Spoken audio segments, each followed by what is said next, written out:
যেখানে ব্যাংকের কোনো শাখা নেই, সেখানে এখন বিকাশের মাধ্যমে মিলছে লোন, ডিপিএস, এমনকি ইন্স্যুরেন্সও। বাংলাদেশ এখন মোবাইল মানির একটি বৈশ্বিক শক্তি হিসেবে রূপান্তরিত হচ্ছে।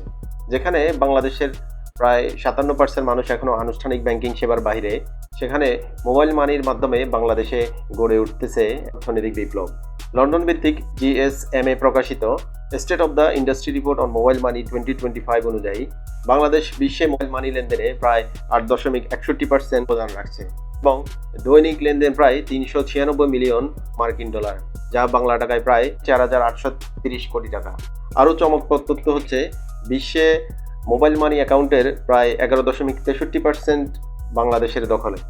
বিকাশকে এই বিপ্লবের মূল চালিকা শক্তি হিসেবে দেখা হচ্ছে। আসুন দেখে নেওয়া যাক কী কী কারণে বিকাশকে এর মূল চালিকা শক্তি হিসেবে দেখা হচ্ছে।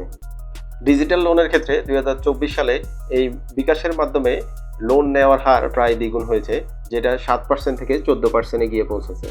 শুধুমাত্র বিকাশেই 10 লাখ গ্রাহক 55 লাখেরও বেশি বার লোন নিয়েছে, যার পরিমাণ প্রায় 2,800 কোটি টাকা।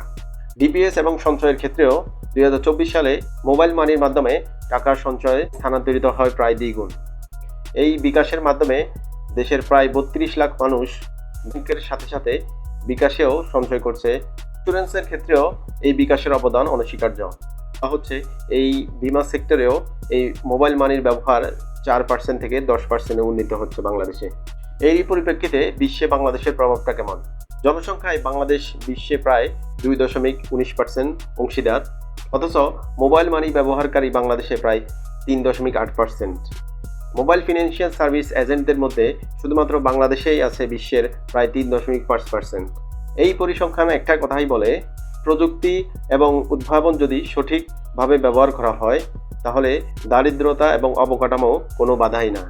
এখন বাংলাদেশকে শুধুমাত্র ভোক্তা হিসেবে বিবেচনা করা হচ্ছে না, মনে করা হচ্ছে মোবাইল ফাইন্যান্সিং এর গ্লোবাল গেম চেঞ্জার।